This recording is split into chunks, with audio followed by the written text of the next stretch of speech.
Ang huling sina ng papalubok na araw sa Bacolod ay nakpinta ng kulay kahel sa matataas na pader ng marangyang mansyon ni Don Ricardo de Villa. Nakatayo sa pinaka-eksklusibong subdivision ng lungsod, ang mansyon ay isang obra maestra ng arkitektura na may mga haliging gawa sa marmol at mga bintanang chapis na inukit ng masalimuot. Tila isang palasyo, maharlika. Ngunit sa likod ng karangyang ito ay mayroong isang malalim at nakamamatay na katahimikan, isang salamin ng kawalan sa puso na isang may-ari nito. Si Don Ricardo, 65 taong gulang, ay nakaupo sa kanyang silyon malapit sa malaking bintana ng kanyang silid. Ang kanyang mga mata ay nakatuon sa papalaganap na kadiliman sa labas, ngunit ang kanyang isipan ay naglalakbay sa mga landas ng nakaraan. Sa paligid niya ay nakalat ang mga mahaling kasangkapan at palamuti,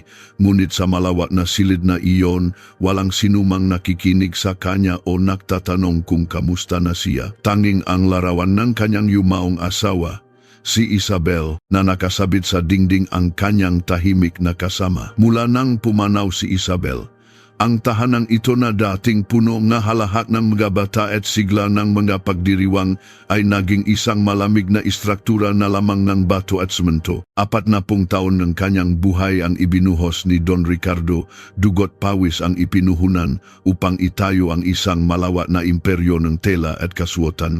Ginawa niya ito sa pag-asang ang kayamanang ito ay magdudulot ng kaligayahan sa kanyang pamilya. Ngunit ngayon, ang mismong kayamanang iyon ang naging isang hindi nakikitang pader sa pagitan niya at ng kanyang kaisa-isang anak na si Miguel. Ang tunog ng kanyang pag-ubo ay umalingaw-ngaw sa walang laman na silid, isang ubo na ilang linggo nang hindi siya tinatantanan. Gamit ang nanginginig na mga kamay, inabot niya ang isang baso ng tubig, ngunit dahil sa kahinaan, bahagyang natapon ang tubig sa kanyang sedang barong Tagalog. Hindi lamang ito kahinaan ng katawan, kundi kahinaan ng isang nasisirang tiwala ng isang ama na unti-unting umuubos sa kanya mula sa loob. Ilang sandali pa lamang ang nakalipas nang tumawag si Miguel mula sa Maynila at ang pag-uusap na iyon ay muling nagbukas sa masugat ni Don Ricardo.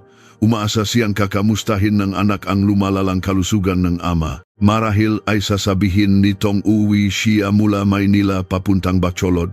Ngunit sa boses ni Miguel, sa halip na pag-aalala, tanging pagmamadali at pansariling interes ang narinig niya.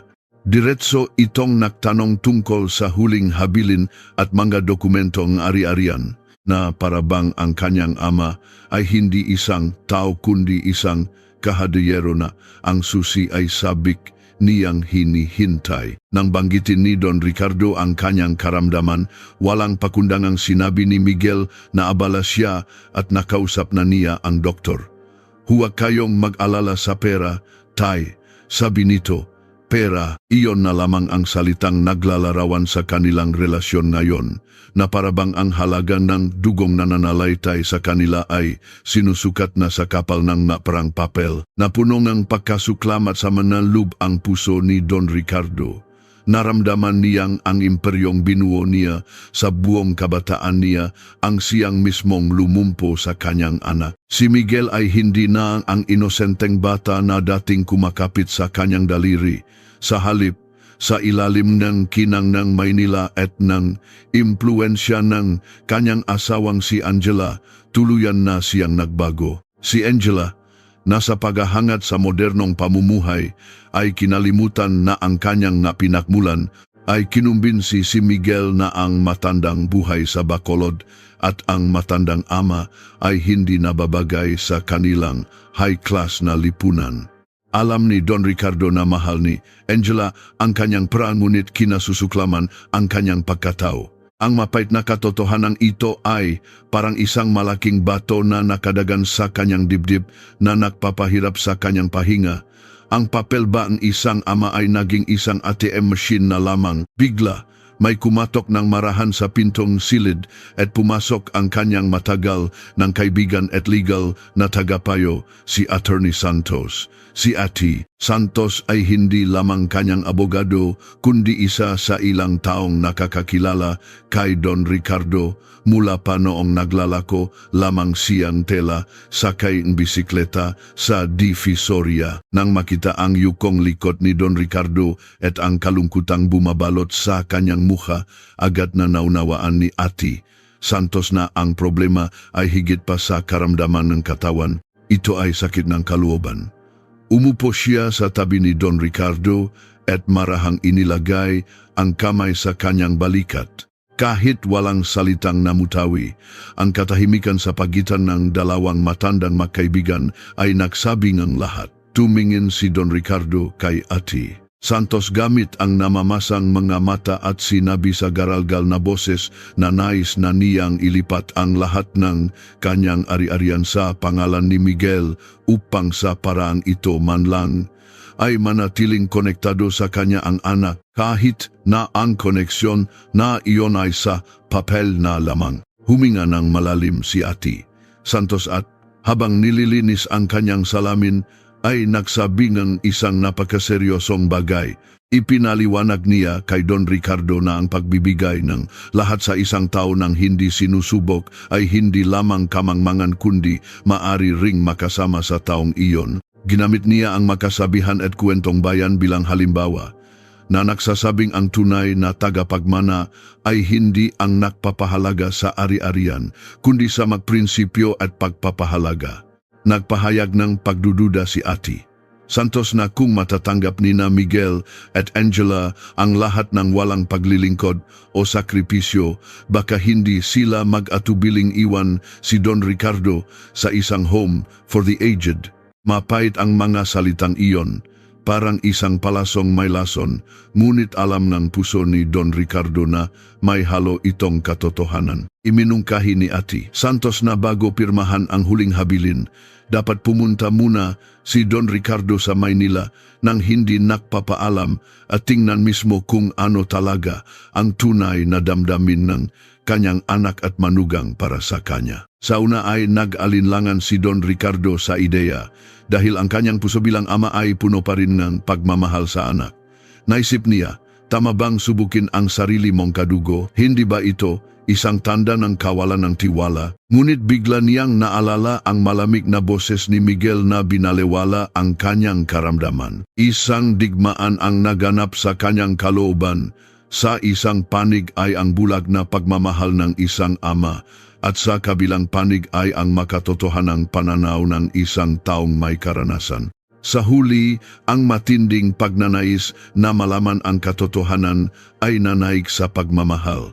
Nagpasya siyang pupunta sa Maynila, ngunit hindi bilang isang mayamang ama na sasalubungin ng nabulaklak, kundi sa isang anyo na maglalabas ng tunay na pagkatao ng isang tao, isang anyo na kinukutya ng lipunan. Nagpasya siyang magpanggap bilang isang pulubi.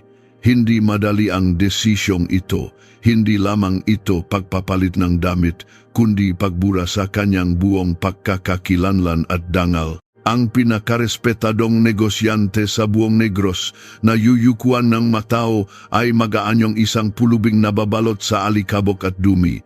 Tinulungan siya ng buo ni Ati Santos sa planong ito. Nahanda silang ng mga luma at punit-punit na damit, isang sirang bayong at isang tungkot. Nang unang hawakan ni Don Ricardo ang damit na iyon, nakaramdam siya ng kakaibang panginginig. Ipinaalala sa kanya ng nadamit na iyon ang kahirapang matagal na niyang iniwan. Ngunit ngayon, ang kahirapang iyon ang tanging bintana na magpapakita sa kanya ng katotohanan. Hinubad niya ang kanyang mamahaling relo, inilagay ang magintong singsing sa kaha de yero at sinadyang guluhin ang kanyang puting buhok upang magmukha siyang isang kahabag-habag na matanda. Nang tumingin si Don Ricardo sa salamin, hindi niya nakilala ang kanyang sarili. Ang dating sedang barong ay napalitan ng isang kamisetang butas-butas na may maraming tagpi. Sa kanyang mapa, wala na ang komportableng sapatos, kundi isang sirang sinelas na itinalinga alambre. Matapos magpahid ng alikabok at uling sa mukha, ang taong nakatayo sa harap ng salamin ay hindi si Don Ricardo de Villa, kundi isang isinumpang at gutom na matanda ng lipunan. Ang kislap sa kanyang mga mata ay naroon pa rin, ngunit ngayon, sa halip na autoridad, ito ay nakpapakita ng malalim na pagsusumamo at sakit. Ang anyong ito ay hindi lamang isang pagkukunwari. Ito rin ay salamin ng takot na naroon sa isipan ng bawat matanda. Kung wala akong pera, may tatanggap pa kaya sa akin. Ngayon, hahanapin niya ang sagot sa tanong na ito. Habang papalabas sa likod bahay ng mansyon, lumingon si Don Ricardo sa kanyang malawak na imperyo. Para kanino niya itinayo ang lahat ng ito? Kung ang mga puso mga taong nakatira sa palasyong ito ay malilit, ano ang halaga na matataas na pader na ito? Malalim na ang gabi at tahimik na ang makalsada. Isinakay siya ni Ati Santos sa kanyang lumang kotse at naktungo sila sa terminal ng bus. Habang nakatingin sa labas ng bintana ng kotse, ang naalaala ng nakaraan ay tumatakbo sa kanyang isipan na parang pelikula. Ang pagkabata ni Miguel, ang kanyang unang araw sa eskwela, ang bawat hiling niya na tinupat ng ama, lahat ay lumulutang sa harap ng kanyang nga mata. Nakulang ba siya sa pagpapalaki? O sadyang napakalupit ng panahon na inilalayo nito ang mga anak sa kanilang mga magulang sa emosyonal na paraan. Pagdating sa terminal, hindi kumuha si Don Ricardo ng tiket para sa air-conditioned bus, gaya ng dati niyang ginagawa. Sa halip, binilhan siya ni Ati Santos ng tiket para sa ordinaryong bus. Ang siksikan, amoy ng pawis, at tulakan ito ang mundong matagal na niyang tinalikuran. Ngunit ngayon, kailangan niyang maging bahagi ng mundong ito. Habang nakihintay ng bus, pinakmasdan niya ang mga tao sa paligid. Mana mahihirap na manggagawa, pagod na magsasaka, at umiiyak na mga bata. Ang mataong ito ay walang pera, ngunit nahahati-hati sila sa kanilang pagkain. Isang matandang babae ang nagpapatulog sa kanyang apo. Napaluha si Don Ricardo sa tanawin. May kahirapan dito, ngunit mayroon ding init ng pagsasama. Mahahanap ba niya ang init na ito sa milyon-milyong pisong bahay ng kanyang anak? Ang tanong na ito ay tumutusok sa kanyang puso na parang isang matulis na tinik. Dumating ang bus at nagunahan ang matao sa pagsakay. Naranasan din ni Don Ricardo ang tulakan. Sa isang sandali, nakaramdam siyang kaba. Hindi sanay ang kanyang katawan sa ganitong hirap. Ngunit hinikpitan niya ang hawak sa kanyang tungkot at sumama sa daloy ng tao. Ang pagupo sa sahig ng bus habang bumibiyahe ay isang bago at masakit na karanasan para sa kanya. Ang paginto ng bus sa bawat bayan, ang sigaw ng nagtitinda ng pagkain, at ang kuwentuhan ng pasahero sa gitna ng lahat ng ito, si Don Ricardo ay nawala sa sarili niyang iniisip. Iniisip niya, pagdating niya sa Maynila at tumayo sa harap ng pinto ni Miguel sa ganitong kalagayan, ano kaya ang magiging unang reaksyon nito? Makikilala kaya siya nito? O itataboy din siya gaya ng madalas nating ginagawa sa mga pulubi sa lansangan? At ang pinakamalaking tanong, si Angela, ang kanyang manugang, ano kaya ang magiging pagtrato nito? Samga narinig at kaunting nalalaman ni Don Ricardo tungkol kay Angela, hindi ito maganda. Galing ito sa isang pamilyang hindi gaanong nakakaangat sa buhay, kung saan ang kakulangan sa pera ay marahil ang naktulak sa kanya na maging sakim.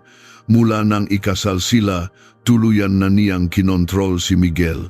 Naalala ni Don Ricardo ang huli nilang pag-usap sa telpono kung saan sinigawan ni Angela ang mga katulong. Ang mga lumang gamit ay basura lang sa bahay. Itinuturing din kaya siya nitong isang lumang gamit. Natatakot si Don Ricardo na ang kanyang pagpapanggap ay magbunyag ng isang katotohanang hindi niya kayang harapin, ngunit wala ng atrasan. Ang ritmikong tunog ng gulong ng bus ay umaling-aw-ngaw sa kanyang natainga na parabang nagsasabi tungo sa katotohanan. tungo sa katotohanan. Buong gabi, habang nakaupo sa sahig ng bus, nanigas ang likod ni Don Ricardo. Gutom at uhaw na siya, ngunit pinigilan niya ang sarili. Nais niyang pagdaanan ang pagsubok na ito ng buong katapatan. Sa kanyang bayong, nagdala lamang siya ng ilang tuyong biskwit at isang bote ng tubig. Ang paglalakbay na ito ay hindi lamang mula Bacolod patungong Maynila. Ito ay paglalakbay ng isang ama mula sa ilusyon patungo sa realidad. Habang papalapit ang bus sa Maynila, lalong lumakas ang kabog ng kanyang dibdib. Maynila, ang lungsod ng napangarap kung saan ang mga tao ay pumupunta upang hanapin ang kanilang kapalaran. Ngunit ngayon, isang ama ang pupunta roon upang subukin ang kanyang kapalaran. Ang kanyang anak ba ang magiging pinakamalaking yaman niya o ang kanyang pinakamalaking pagkalugi? Ang kawalang katiakang ito ay unti-unting kumakain sa kanya. Nagsimula ng mag-umaga at mula sa bintana ng bus, natanaw na niya ang namataas na gusali ng Metro Manila at sa ilalim nito ang nabarong-barong. Ang makasalungat na tanawing itong Maynila ay tila sumasalamin sa kanyang sariling kalagayan. Sa labas, isang milyonaryo. Sa loob, isang pulubing, nagahangad, pagmamahal. Nang guminto ang bus sa Cubao Terminal, sumabay si Don Ricardo sa pagbaba ng Gatao. Ang ingay at pagmamadali sa terminal ay tila nagdala sa kanya sa ibang planeta. Dito, walang sinumang makakakilala at sa gitna ng dikilalang pulutong na ito, ang kanyang anyo bilang pulubi ay tila napakaangkop. Walang sinumang tumingin sa kanya ng pangalawang beses. Isang pulis ang humampas sa kanya ng batuta para umalis sa daan na nagbigay sa kanya ng mapait na paalala ng kanyang bagong estado sa lipunan. Hindi na siya si Don Ricardo. Isa na lamang siyang abala na kailangang alisin. Paglabas ng terminal, nagtanong siya ng direksyon papunta sa bahay ni Miguel sa Forbes Park, Makati. Isang super ng taxi ang sumimangot sa kanya. Isa namang super ng jeep ang pinagtawanan siya. Sa huli, nagpasya siyang maglakad na lamang. Sumisikat na ang araw at ang maalinsangang init ng Maynila ay nagpahirap sa kanya. Ang pawis na humalo sa kanyang peke at tunay na dumi ay gumuhit ng nalinya sa kanyang mukha. Sumasakit ang kanyang mapa, ngunit ang kanyang determinasyon ay hindi natinag. Sa daan, nakita niya kung paano dramba kanina, dramba kami, dramba kanu, dramba gandang bambakalan na kaupo habang sa labas, sa kalsada, ang buhay ay isang pakikibaka. Dati, siya rin ay nasa loob ng salaming iyon. Ngayon, nasa labas na siya. Ang pagbabagong ito ng pananaw ay nagbigay sa kanya ng bagong pag-unawa sa buhay na marahil ay hindi niya nakuha sa nakalipas na 65 taon. Tanghali na nang magpatuloy siya sa paglalakad. Tuyo na ang lalamunan ni Don Ricardo. Huminto siya sa isang pampublikong gripo sa isang parke upang uminom ng tubig.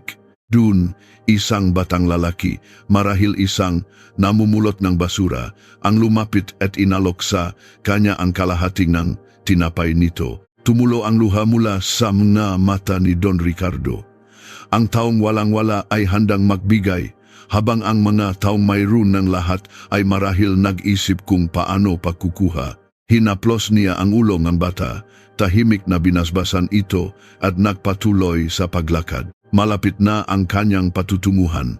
Ang marangyang mansyon ni Miguel sa Forbes Park ay ilang metro na lamang ang layo. Ang tibok ng kanyang puso ay parang martilyong pumupukpok sa kanyang matadiyang. Gamit ang nanginginig na mahakbang, pumasok siya sa kalye kung saan nakatira ang kanyang anak. Sa harapan niya, natanaw niya ang malawak na mansyon ni Miguel. Matataas na bakal na tarangkahan, mga security guard, at mga pader na may barbed wire. Ito ay mas mukhang isang kuta kaysa sa isang tahanan. Sa loob ng gate, kumikinang sa ilalim ng araw ang isang Mercedes-Benz at isang BMW. Napahinto si Don Ricardo. Dapat ba talaga niyang gawin ito? Handa ba siyang tiisin ang kahihiyang maaring naghihintay sa kanya? Naalala niya ang kanyang asawang si Isabel na parabang humihinging lakas. Kailangan kong gawin ito, Isabel, bulong niya, para sa kapakanan ng ating anak. Kailangan kong malaman ang katotohanan sa kanyang kaluluwa. Itinukod niya ang kanyang tungkod sa lupa. Inayos ang kanyang punit na damit at gamit ang mabibigat na hakbang. Lumakad patungo sa tarangkahan ng mansyon. Ang pinakamahirap na pagsubok ng isang ama ay magsisimula na. Bahagi 2. Ang maalinsangang tanghalingang Maynila ay tuluyang pumiga sa lakas ng matandang katawan ni Don Ricardo. Ang daan mula Cubao hanggang Forbes Park na marahil ay 10 minuto lamang kung nakakotse ay naging parang paktawid sa isang disyerto para sa kanya. Ang araw ay parang apoy sa kanyang ulunan at ang aspalto ay nakbabaga na parang isang kawali. Ang init mula sa kalsada ay direktang tumatagos sa kanyang sirang sinelas at pumapaso sa kanyang natalampakan. Sa bawat hakbang, isang matinding sakit ang kumikirot sa kanyang natuhod na nagpapaalala sa kanya ng kanyang pagtanda at humihinang lakas. Ngunit higit pa sa pisikal na sakit ang malalim na sugat sa kanyang isipan na natamo niya sa nalansangan ng Maynila.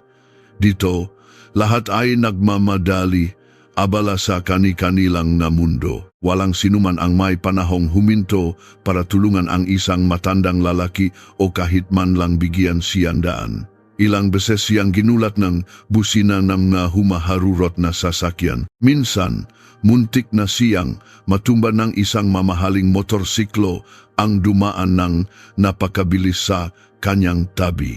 Sa halip na huminto, lumingon pa ang nagmamaneho at minura siya, pinagsabihang tumingin sa dinadaanan. Tumayo si Don Ricardo sa gilid ng kalsada at pinagpagan ang alikabok sa kanyang damit. Siya ang parehong Don Ricardo na sa isang salita lamang ay nagpapahinto na trapiko sa Bacolod. Ngayon, sa siksikan ng Maynila, isa na lamang siyang ordinaryong sagabal. Ang karanasang ito ay nagturo sa kanya na ang respeto sa lipunan ay hindi para sa tao, kundi para sa kanyang damit at katayuan. Ang mapait na katotohanan ito ay bumara sa kanyang lalamunan, hindi niya ito malunok at hindi rin may luwa. Ang kanyang mata ay nangangati dahil sa alikabok at usok, ngunit ang kanyang paningin ay nakatuon pa rin sa kanyang layunin. Nagsimula ng maningil ang gutom at uhaw. Ang lalamunan ni Don Ricardo ay tuyong-tuyo na at nakakaramdam siya ng paninikip ng tiyan dahil sa gutom. Napadaan siya sa harap ng isang malaking restauran kung saan sa likod ng masalaming pader, masayang kumakain ang matao. Ang mga mesa ay punong iba't ibang uri ng pagkain at marami sa mga ito ay iniiwan lamang sa plato. Ang mata ni Don Ricardo ay napako sa matirang pagkain na dadalhin ng waiter sa basurahan. Dati, hindi niya kayang tiisin ang pag-aksaya kahit isang butil ng kanin at ngayon ang pagkain na iyon ay napakalayo sa kanyang abot. Ang salaming pader sa pagitan ng mayaman at mahirap na pakalinaw, ngunit napakatibay. Naalala niya ang kanilang hapagkainan sa bahay kung saan sila ni Miguel ay sabay na kumakain. Naalala pa kaya ni Miguel na sinubuan siyang kanyang magamit ang sarili nitong makamay. Habang papasok siya sa residential area ng Forbes Park, nagbago ang paligid. Ang ingay at siksikan ay napalitan ng isang kakaibang katahimikan, malalawak na kalsada, magapuno sa magkabilang gilid, at matataas na pader. Ito ang mundo ng mayayaman.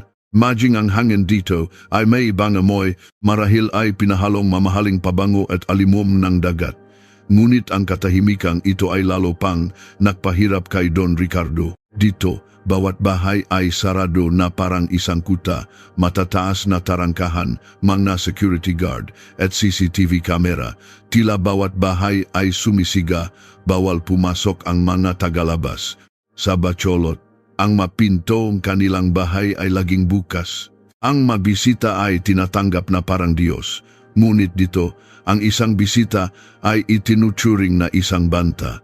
ang paghihiwalay na ito, ang kalungkutang ito ba ang tagumpay na dahilan kung bakit iniwan ng mga tao ang kanilang mga probinsya at mga pagpapahalaga. Sa wakas, huminto si Don Ricardo sa isang kanto. Sa harapan niya ay isang malaking bakal na tarangkahan, nakasulat sa gintong matitik ang Villa de Villa. Ito ang bahay ni Miguel.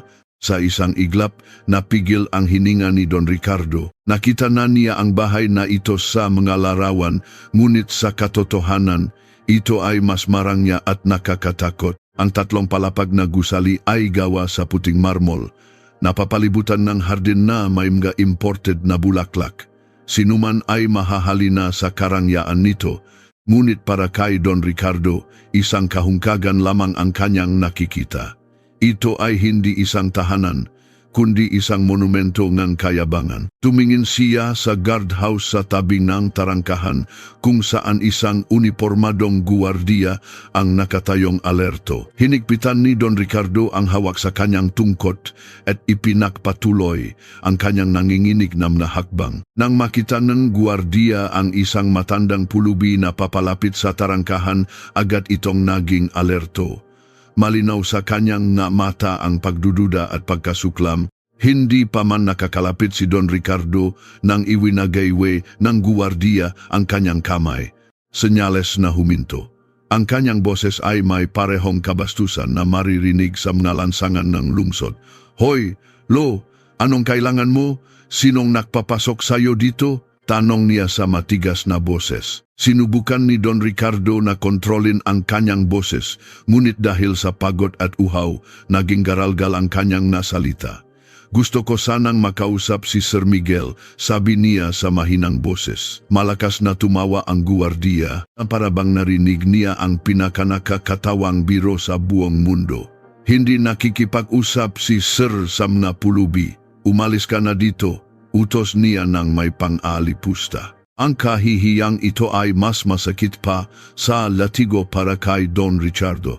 Sa labas na bahay na sarili niyang anak, sa harap na bahay na binili gamit ang sarili niyang pera, siya ay itinuturing na isang pulubi at tinataboy. Pinilit niyang tipunin ang kanyang natitirang dignidad at nakiusap sa guwardiya. Galing pa ako sa probinsya, malayo akong kamag-anak ni Miguel. May importante akong mensahe para sa kanya. Sinubukan niyang ipaliwanag na hindi siya naparito para mamalimos, kundi para lamang makausap ang kanyang amo, ngunit hindi natinag ang puso ng guwardiya. Ipinukpok niya ang kanyang batuta sa semento at nagbanta, kung hindi ka aalis, kakalad ka rin kita palabas. Nagsimulang mamuang nga, luhang kawalan ng pag-asa sa mga mata ni Don Ricardo. Ito ang kawalan ng pag-asa ng isang ama na nagmamakaawa sa isang estranghero para lamang maabot ang sarili niyang anak. Lalong tumindi ang sikat ng araw at nakaramdam si Don Ricardo ng pagkahilo. Dahil sa sigaw ng guwardiya, bahagya siyang umatras at umupo sa bangketa. Sa lilim ng isang puno malapit sa tarangkahan, naisip niyang maghihintay na lamang siya roon. Maaga o huli, lalabas din si Miguel o si Angela at tatawagin niya sila. Nakahinga siya ng bahagya sa malamig na semento ng bangketa, ngunit lalo namang tumindi ang kanyang pagkabalisa. Sinubukan niyang sumilip sa mga siwang ng tarangkahan. Sa loob, isang katulong ang nahuhugas ng isang makintap na itim na Mercedes. Ang malakas na agos ng tubig mula sa hose ay dumadaloy at nasasayang lamang sa kanal. Ang lalamunan ni Don Ricardo ay nanunuyo sa uhaw at sa harap ng kanyang mata, libu-libong litro ng tubig ang sinasayang sa pahuhugas ng kotse. Nanindig ang kanyang balahibo sa tanawing iyon. Sa isang bahay na walang pagpapahalaga sa tubig, mayroon kayang pagpapahalaga sa mga relasyon. Bigla may gumalaw sa loob, bumukas ang pangunahing pintong bahay at lumabas ang isang kasambahay. May dala itong isang pinggan na may lamang pagkain ng aso. Pinakmasdan ito ni Don Ricardo. Marahil ay pagkain iyon ng asong narinig niyang pinangalan ng Bruno. Inilagay ng kasambahay ang mamahaling karne sa isang mangkok at bumalik sa loob. Naalala ni Don Ricardo ang matuyong biskwit sa kanyang bayong sa bahay ng kanyang anak. May karne para sa aso, ngunit para sa ama, baka kahit tubig ay wala. Sa isiping iyon, nanikip ang kanyang dibdib. Ipinikit niya ang kanyang nga mata at nanalangin na sana ay mali ang kanyang hinala. Baka hindi alam ni Miguel na ang kanyang ama ay nakaupo sa labas, uhaw na uhaw. Baka kung malaman niya, tatakbo siyang lalabas ng nakayapak.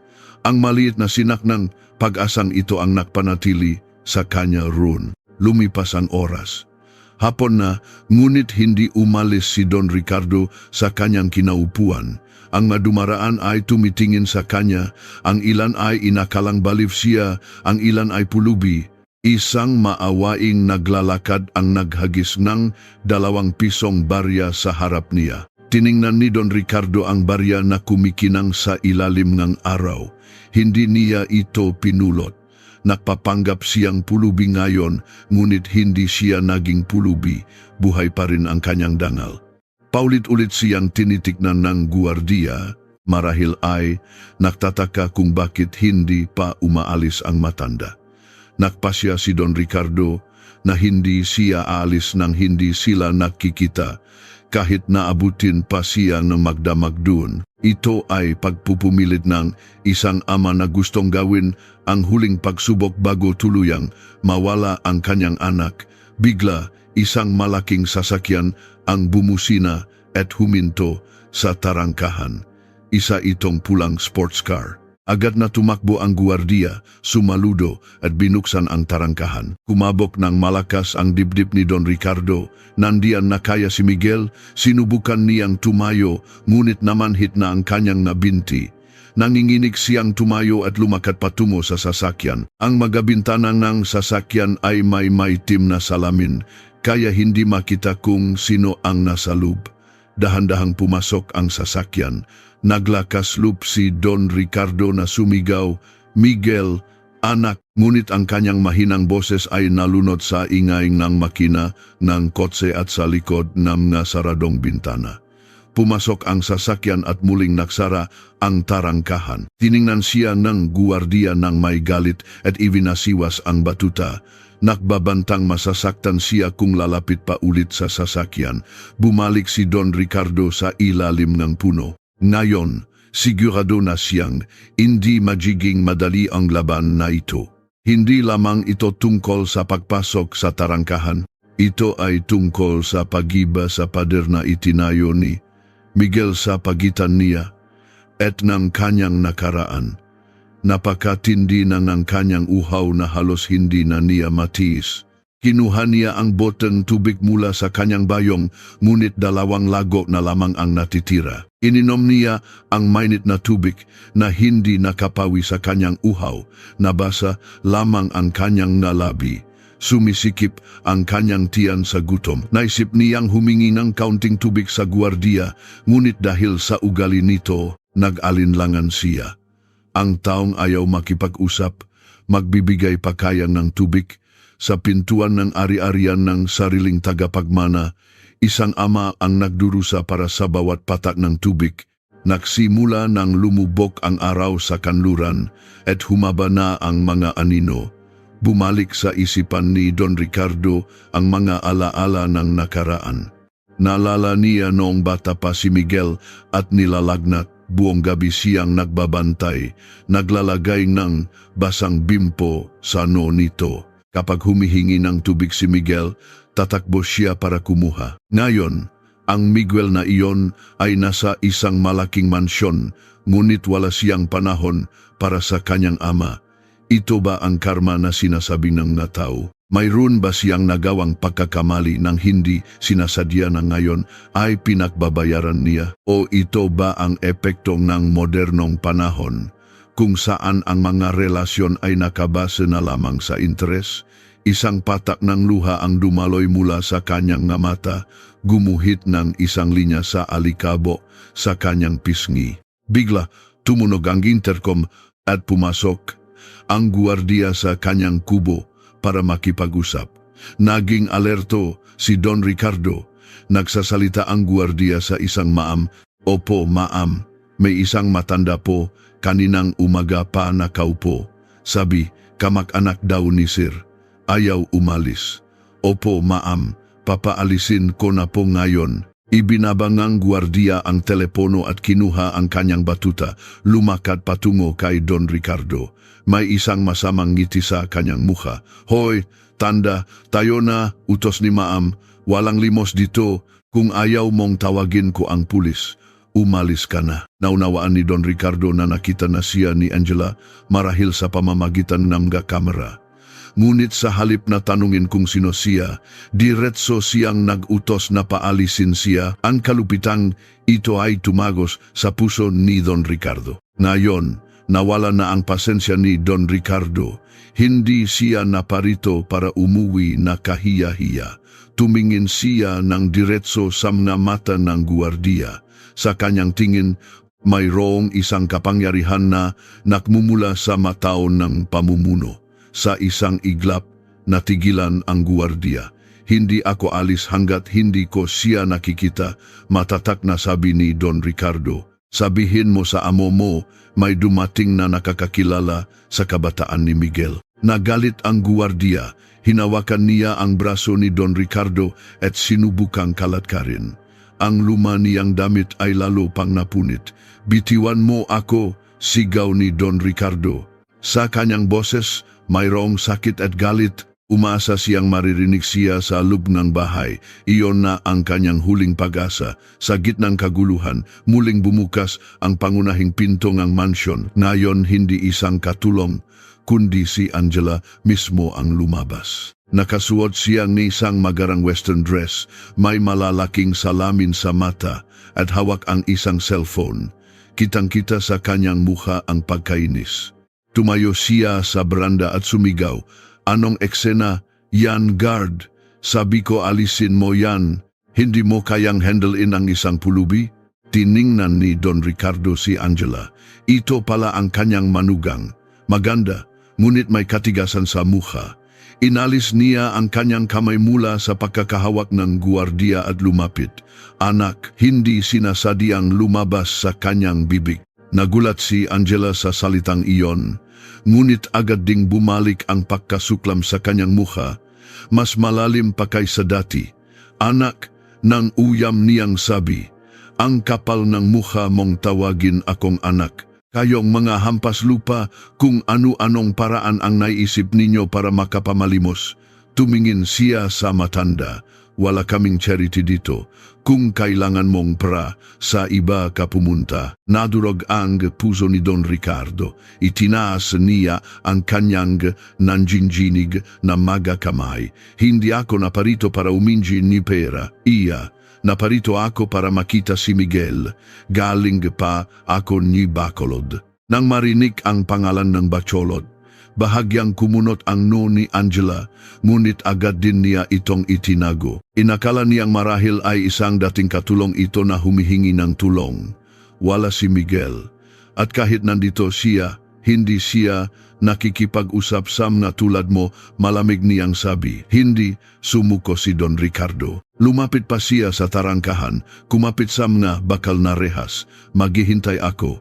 Hayaan mo lang akong makita siya kahit isang beses lang. Nauhaw ako. Mari ba akong makahingi ng kaunting tubig? Isang biyenan ang humihingi ng tubig sa kanyang manugang. Ang tanawin ay nakakahiya sa sangkatauhan, ngunit walang epekto ito kay Angela. Ang inaalala niya ay ang kanyang party mamayang gabi, at ang maruming pulubi na ito sa harap ng kanilang tarangkahan ay isang mansa sa kanyang reputasyon. God, sigaw niya. Alisin mo yan dito ngayon din. Ayokong basura sa harap ng gate. Kung ayaw umalis, pakawalan mo si Bruno. Alis din yan. Nang marinig ang pangalan ni Bruno, isang malupit na ngiti ang lumitaw sa mukha ng guwardiya. Natigilan si Don Ricardo.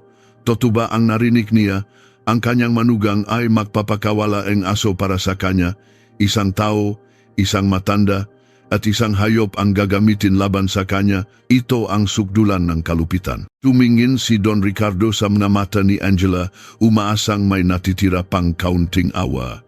Ngunit tanging kayabangan at put ang nakita niya. Hindi ito isang sumpa, kundi isang babala mula sa isang taong may karanasan. Ngunit hindi ito pinansin ni Angela at tumalikod na papasok. Lumakat ang gwardiya patungo sa kulungan ng aso kung saan maririnig ang pag-ungol. Nanatiling nakatayo si Don Ricardo. Handa na siyang harapin ang anumang mangyayari. Humigpit ang hawak niya sa kanyang tungkod, handa para sa paparating na unos. Bahagi 3. Binuksan ng guwardiya ang pinto ng kulungan at isang malakas na kalansing ng mabigat na kadena ang narinig. Mula sa madilim na kulungan, isang mabangis na ungol ang lumabas na lalong nagpadagdag ng takot sa paligid. Hindi ito isang ordinaryong aso, isa itong malaking Rottweiler na sadyang inaalagaan para sa seguridad at bilang simbolo ng katayuan.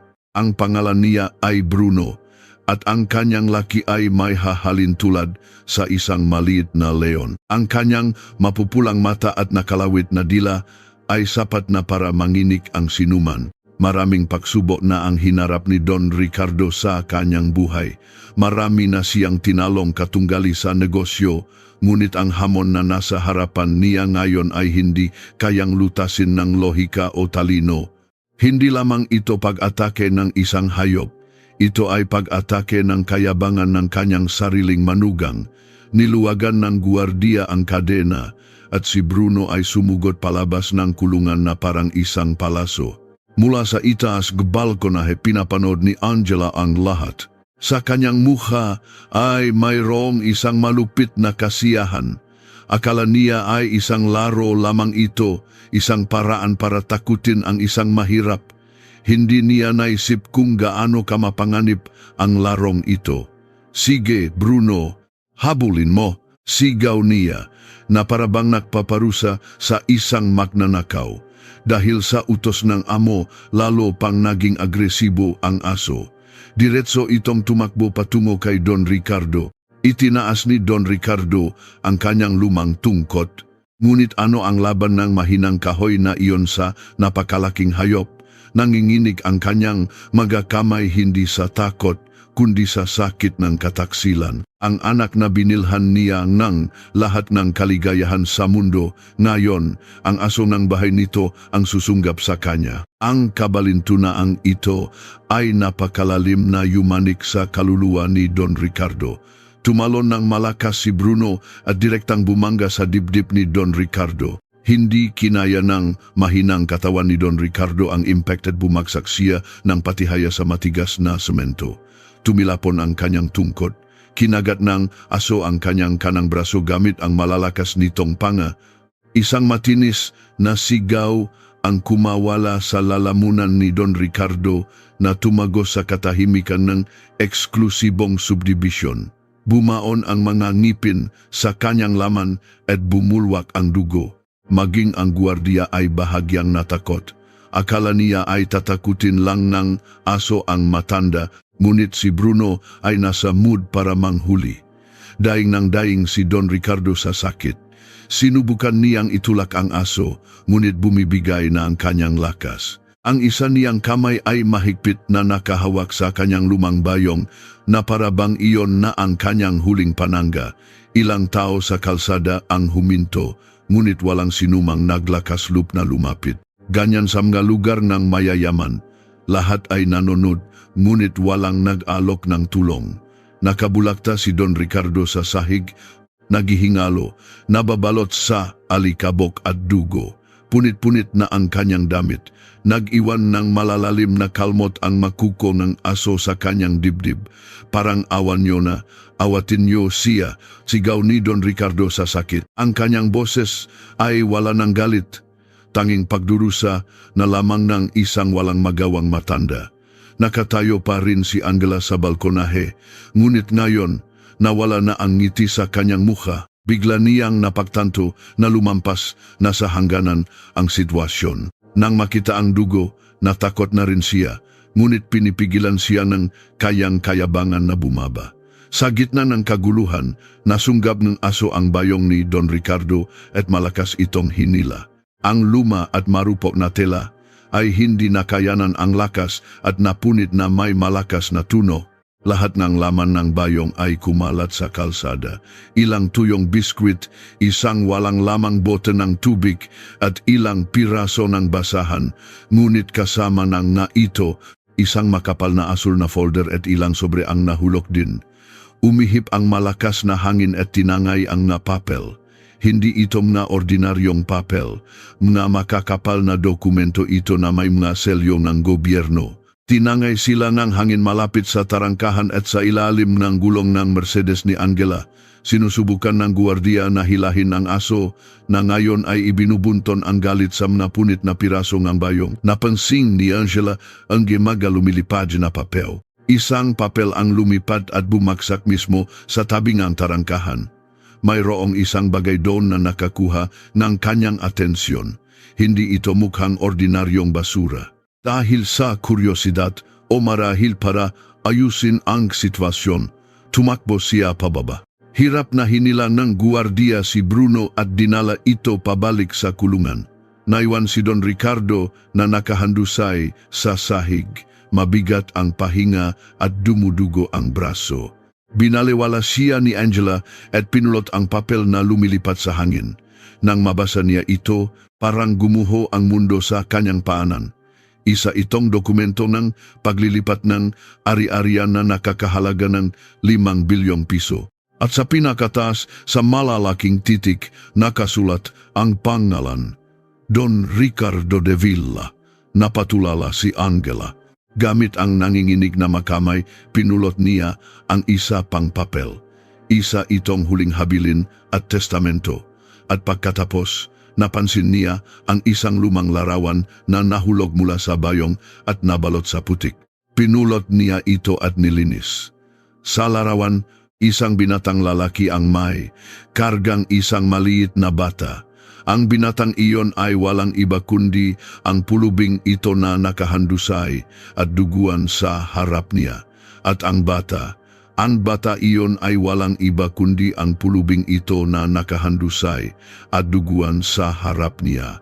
Ay ang kanyang sariling asawa, si Miguel. Ang katotohanan ay tumama kay Angela na parang kidlat. Hindi ito isang pulubi, hindi ito isang baliw. Ito ang amang kanyang asawa, ang bilyonaryong si Don Ricardo de Villa Bacolod. Ang biyenan na ang yaman ay kanyang pinakikinabangan. Ngayon, ang biyenan ding iyon ang ipinakagat niya sa kanyang aso. Nabitawan niya ang nga papel. Walang salitang lumabas sa kanyang bibig. Isang matinding takot ang bumalot sa kanya, hindi takot sa pagsisisi, kundi takot sa hinaharap. Kung malaman ni Miguel ang ginawa niya sa kanyang ama, ano ang mangyayari? At kung mamatay ang matanda, mawawala ang lahat ng ari-arian. Tatakbo sana siya palapit kay Don Ricardo, ngunit hindi niya magawang hawakan ito. Bahagyang nakabukas ang mga mata ni Don Ricardo. Tinitignan niya si Angela ng malabo. Nakita niya ang larawan at mga papel sa kamay ni Angela. Naintindihan niyang tapos na ang pagpapanggap. Ana, muli siyang bumulong. Ngunit sa pagkakataong ito, mayroong sobrang sakit sa salitang iyon na nanginig ang kaluluwa ni Angela. Umatras siya, basang-basa ng pawis.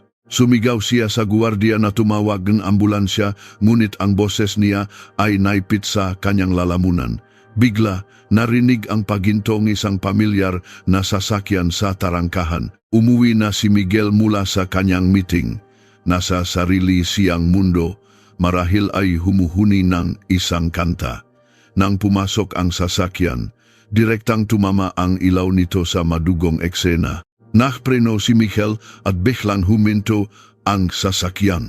Nakita niya ang nakalat na dugo sa tarangkahan. Ang alaga niyang aso ay tumatahol. Ang guwardiya ay natataranta. At si Angela ay nakatayong nanginginig na parang multo sa tabi ng isang matandang pulubi. Isang masamang kutop ang naramdaman ni Miguel. Tumalon siya palabas ng kotse at tumakbo. Angela, anong nangyari dito? Gulat niyang tanong. Hindi makapagsalita si Angela. Itinuro lamang niya ang matandang lalaki na nakahandusay sa sahig. Tiningnan ni Miguel ang lalaki. Punit-punit ang damit, puno ng alikabok at dugo ang mukha at magulo ang buhok. Sa unang tingin, inakala niyang isang pulubi ito. Nagalit siya kung bakit pinapasok ng guwardiya ang isang pulubi.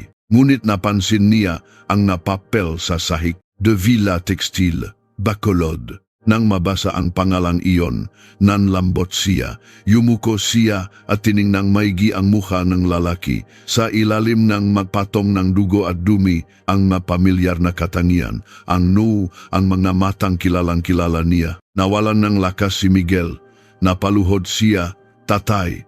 Isang sigaw ng hindi makapaniwala ang lumabas sa kanyang bibig. Impossible. Paanong ang kanyang bilyonaryong ama ay mapupunta sa ganitong kalagayan? Narinig ni Don Ricardo ang boses ng kanyang anak. Itinaas niya ang kanyang mabibigat na talukap. Sa kanyang mga mata, naroon pa rin ang pagmamahal na para kay Miguel noong bata pa ito. Ngunit kasama nito ang isang malalim na sugat na hindi na kailanman maghihilom. Inilagay ni Miguel ang ulo ng kanyang ama sa kanyang kandungan. Ang mamahalin niyang suwit ay nabahira ng dugo ng ama. Tatay, anong nangyari sa inyo? Sinong gumawa nito? Umiyak na tanong ni Miguel. Tumingin siya kay Angela na nakatayo pa ring parang isang estatwa. Ang katahimikan ni Angela at ang takot ng guwardiya ay nagsabi ng lahat. Mabilis na naunawaan ni Miguel ang buong kwento. Nakita niya ang malalalim na kagat ng aso sa braso ng kanyang ama. Naalala niyang laging sinasabi ni Angela na gagamitin niya si Bruno para turuan ng leksyon ang mga mahihirap. Ngayon, ang leksyon na iyon ay ibinigay sa kanyang ama na itinuturing niyang Diyos. Sumigaw si Miguel sa kanyang driver na ihanda ang sasakyan. Binuhat niya ang kanyang ama. Napakagaan ng katawan ni Don Ricardo, tila isang balangkas na lamang. Ang mga luha ni Miguel ay tumutulo sa mukhang kanyang ama, hinuhugasan ang dumi. Patawarin niyo po ako, tay. Hindi ko po alam, humagulgol si Miguel na parang isang bata. Sa napakahinang boses na parang isang bulong, sinabi ni Don Ricardo, gusto lang kitang makita. Anak, ang magsalitang iyon ay tumusok sa dibdib ni Miguel na parang isang punyal. Ang kanyang ama, na mayroong lahat ng yaman sa mundo, ay nakpanggap na pulubi para lamang masilayan siya at ano ang kanyang natanggap, dugo at kahihiyan sa sarili niyang pintuan. Nakatayo pa rin si Angela at ang mga dokumento ay nakakalat pa rin sa kanyang paanan. Pinapanood niya kung paano inilalagay ni Miguel ang ama sa kotse. Naramdaman niyang ang mundong kanyang binuo ay guguho na parang isang kastilyong buhangin. Alam niyang hindi lamang isang biyenan ang kanyang sinaktan ngayon, kundi pati na rin ang tiwala ng kanyang asawa at ang kanyang sariling kinabukasan. Ang sasakyan ay humarurot patungo sa ospital, nagiwan ng alikabok, ng madugong sahig, ng nanakalat na bilyon-bilyong pisong dokumento at ng isang katahimikan na mas nakakatakot pa kaysa sa ingay. Tahimik na isinara ng guwardiya ang tarangkahan na parabang itinatago ang kasalanan mula sa matang mundo. Ngunit nagawa na ang kasalanan at ang saksi nito ay ang langit na ngayon ay ganap ng madilim. Habang nasa daan, hawak-hawak ni Miguel ang kamay ng kanyang ama. Hirap nang huminga si Don Ricardo. Marami ng dugong nawala. Patuloy na kinakausap ni Miguel ang ama, sinusubukang panatilihin itong gising. Tay, buksan niyo po ang mata niyo. Malapit na po tayo. Walang mangyayaring masama sa inyo. Nandito lang po ako, ang inyong Miguel. Miguel. Nang marinig ang pangalang iyon, isang napakaliit na ngiti ang sumilay sa mga labi ni Don Ricardo. Matagal na niyang hindi narinig ang pangalang iyon, ngunit huli na ang lahat. Ang sakit sa kanyang katawan ay humuhupa na dahil nawawalan na siyang malay. Ang mamararangyang mansyon at sasakyan ay wala ng halaga sa kanya.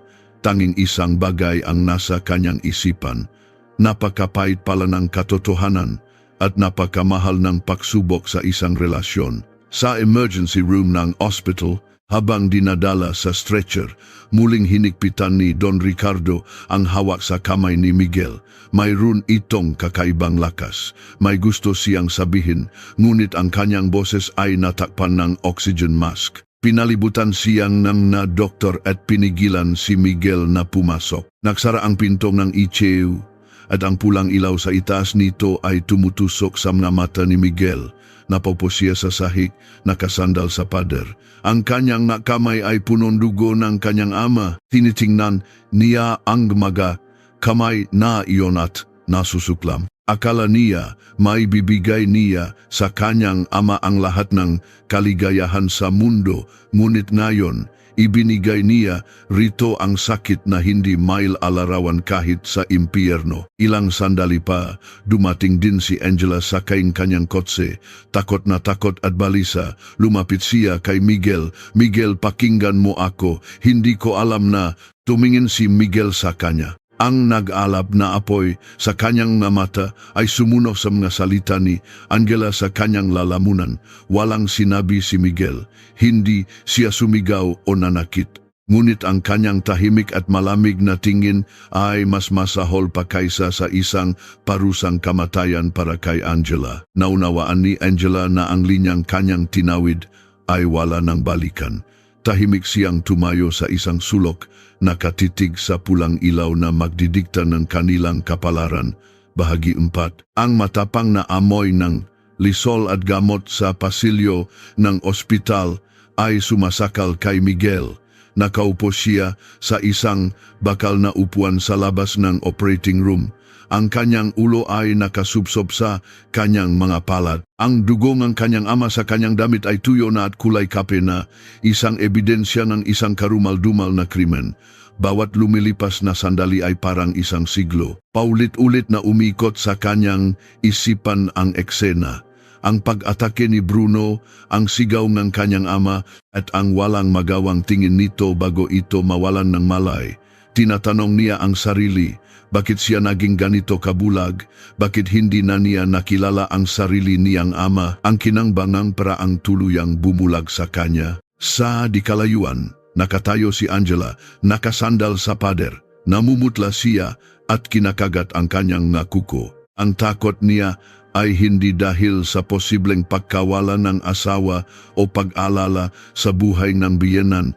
Ito ay takot sa pagguho ng imperyong pinapangarap niyang reynahan. Alam niyang ang nangyari ngayong gabi ay naktanim ng put sa puso ni Miguel para sa kanya. Tumingin siya kay Miguel, ngunit ni minsan ay hindi ito tumingin pabalik. Ang katahimikan sa pagitan nila ay mas nakabibingi kaysa sa ingay sa kanilang mansyon kanina.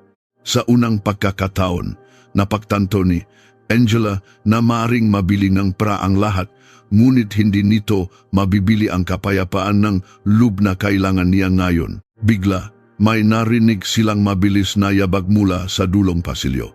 Tumatakbong papalapit si Attorney Santos, balisa, pinakpapawisan at hinihingal. Tinawagan siyang pulisya dahil ang numero niya ay natakpuan sa mga dokumento sa bulsa ni Don Ricardo. Pagdating, nakita niya si Miguel. Dapat sana ay naawa siya sa anak na duguan, ngunit ngayon, tanging galit ang nasa kanyang mata. Lumapit siya kay Miguel.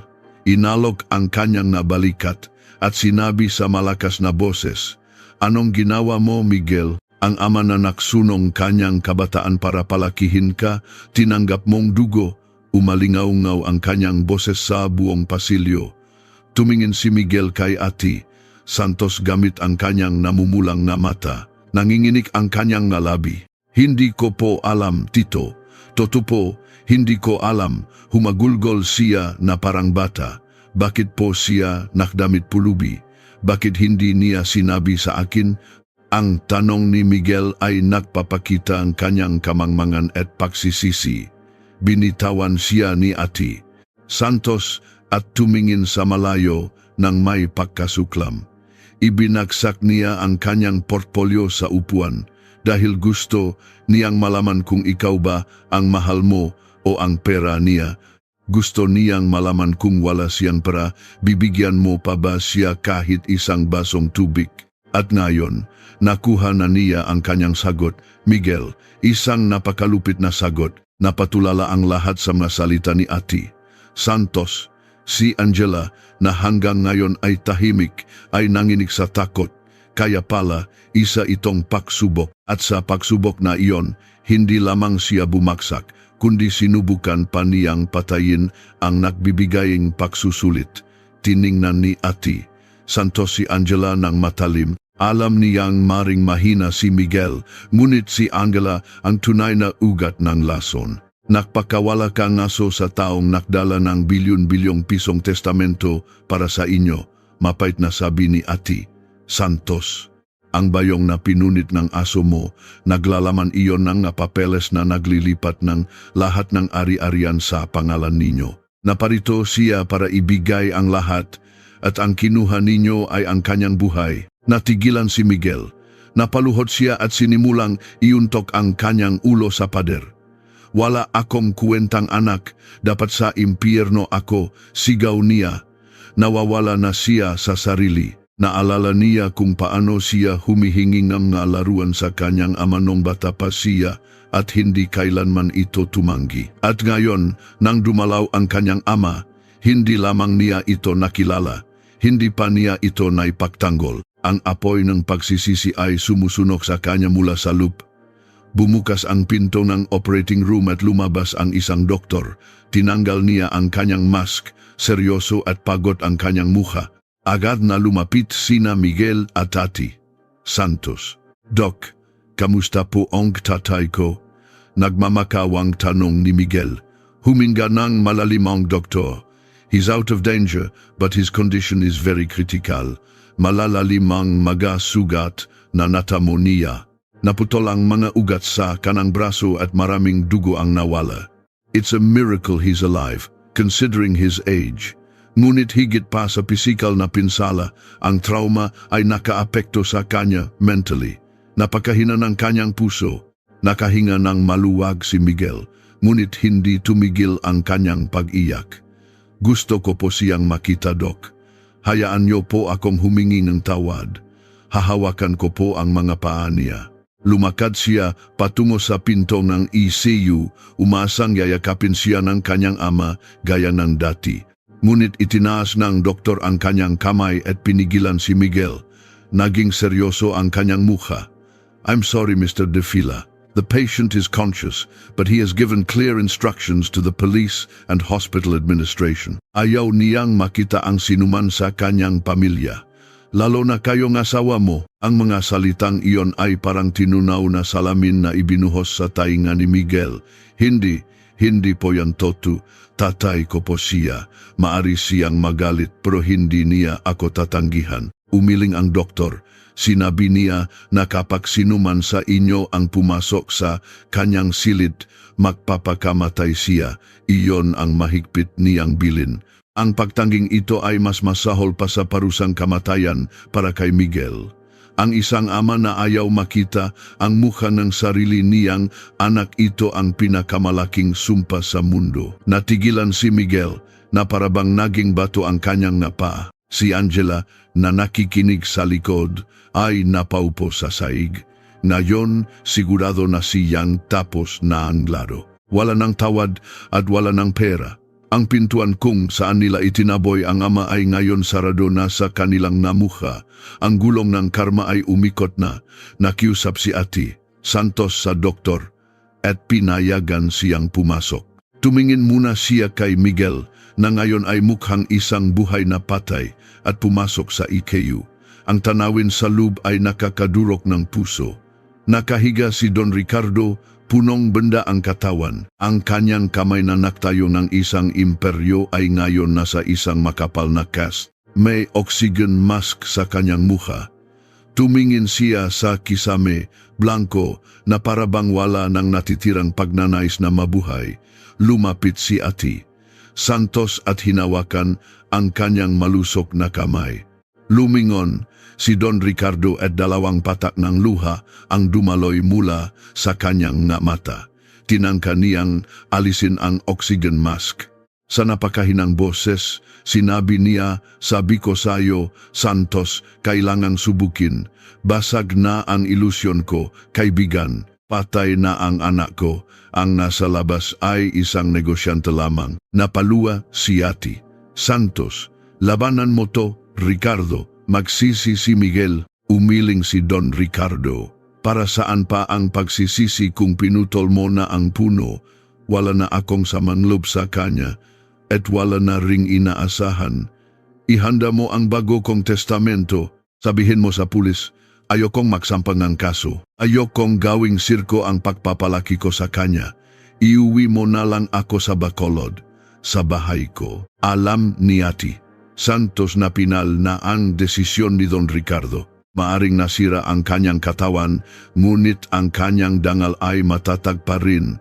Sa labas, hindi alam ni Miguel na sa kabilang panig ng pader, tuluyan na siyang itinakwil ng kanyang ama mula sa puso nito. Ito ay isang sugat na hindi kayang pagalingin ng anumang gamot.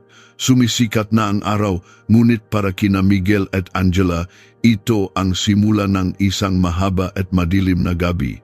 Huling kabanata, ang ikot ng karma. Ang masinag ng umaga ay naglalaro sa tahimik na katubigan Bacolod, ngunit sa mansyon ni Don Ricardo de Villa, isang ibang uri ng katahimikan ang nahahari.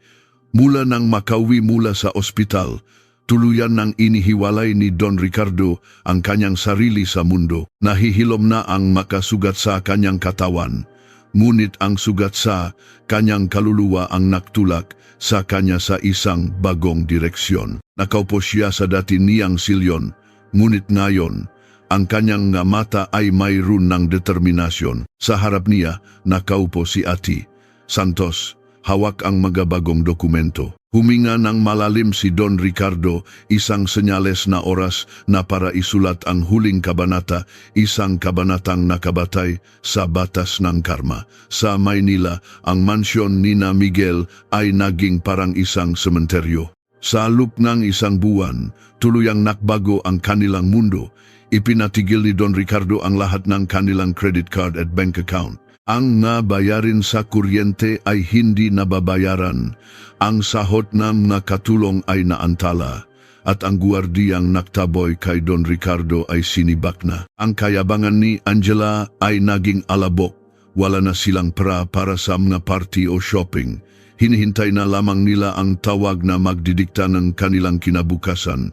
Umaasang napatawad na sila. Sa wakas, dumating si Ati Santos. Inilapag niya ang isang gasol na sobre sa mesa. Ito ang huling habilin ni Don Ricardo.